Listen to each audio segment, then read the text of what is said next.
5 seconds.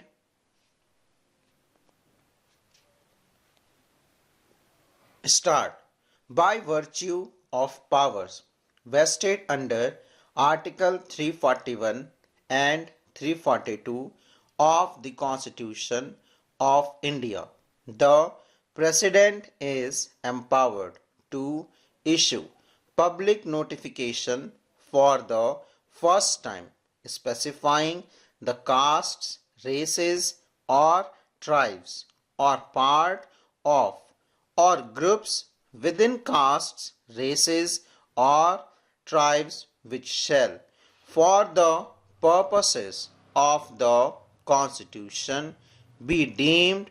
to be scheduled castes or scheduled tribes in relation to a state or union territory as the case may be.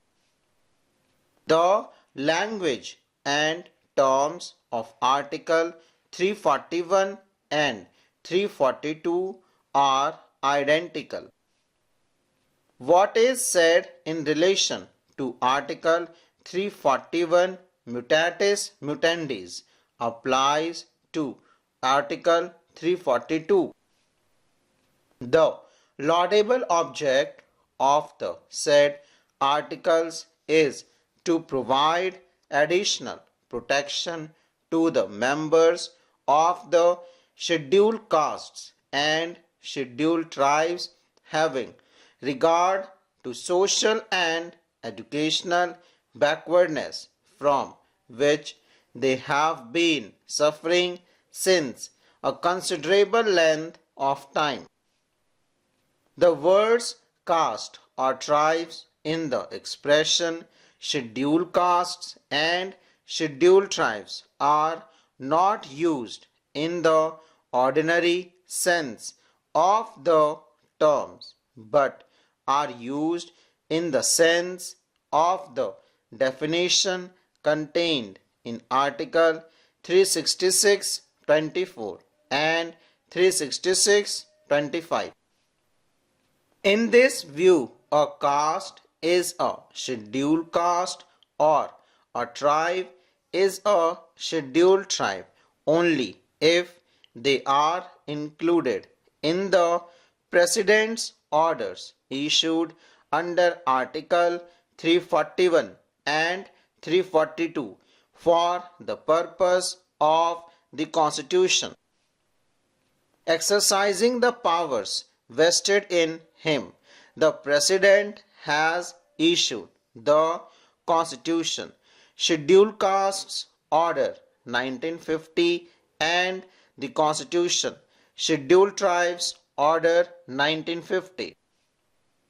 Subsequently, some orders were issued under the said article in relation to union territories and other states, and there have been certain amendments in relation to orders issued by Amendment Act passed by Parliament. Plain language and clear terms of these articles shows the President under Clause 1 of the said article may, with respect to any state or union territory and where it is a state, after consultation with the governor by public notification, specify the castes, races or tribes or parts of or groups within the castes, races or tribes which shall, for the purposes of the Constitution, be deemed to be scheduled castes, scheduled tribes in relation to that state or union territory as the case may be. Under Clause 2 of the said articles, a notification issued under Clause 1 cannot be varied by any subsequent notification expected by law made by Parliament.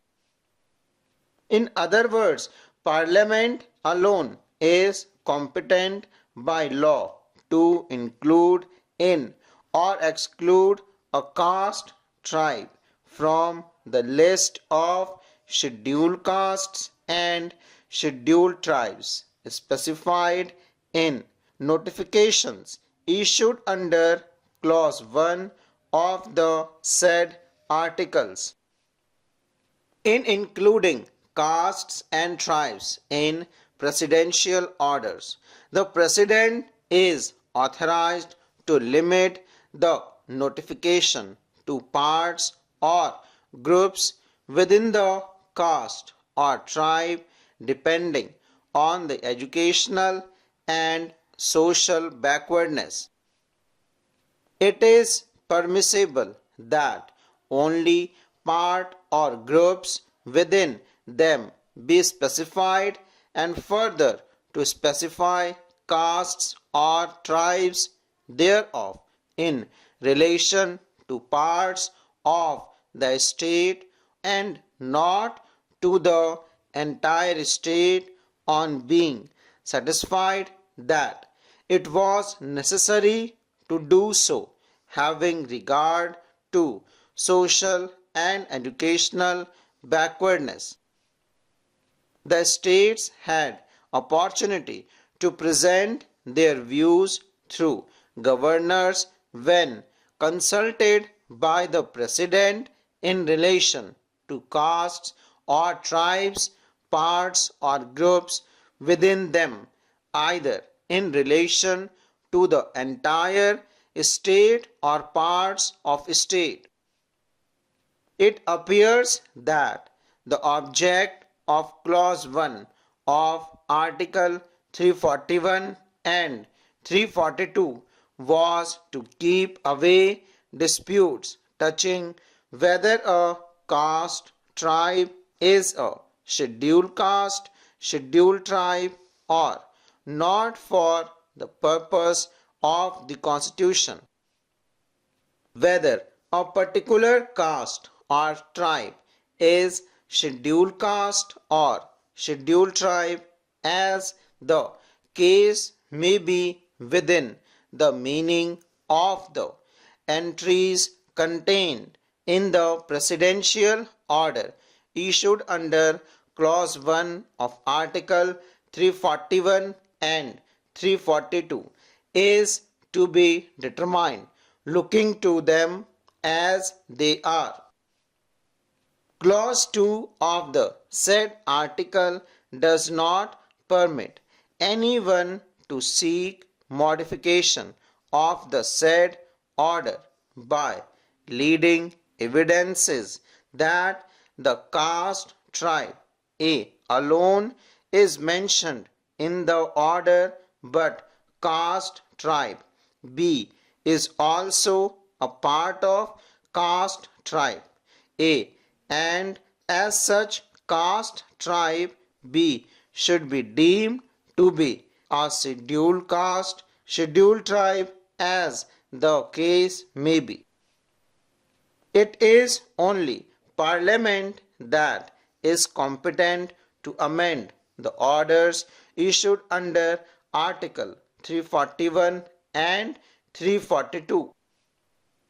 As can be seen from the entries in the schedules pertaining to each state, whenever one caste tribe has another name, it is so mentioned in the brackets after it in the schedules. In this view, it serves as purpose to look at gazetteers or glossaries for establishing that a particular caste tribe is a scheduled caste, scheduled tribe for the purpose of constitution, even though it is not specifically mentioned as such in the presidential orders. Orders once issued under clause 1 of the said articles cannot be varied by subsequent order or notification even by the President expected by law made by Parliament.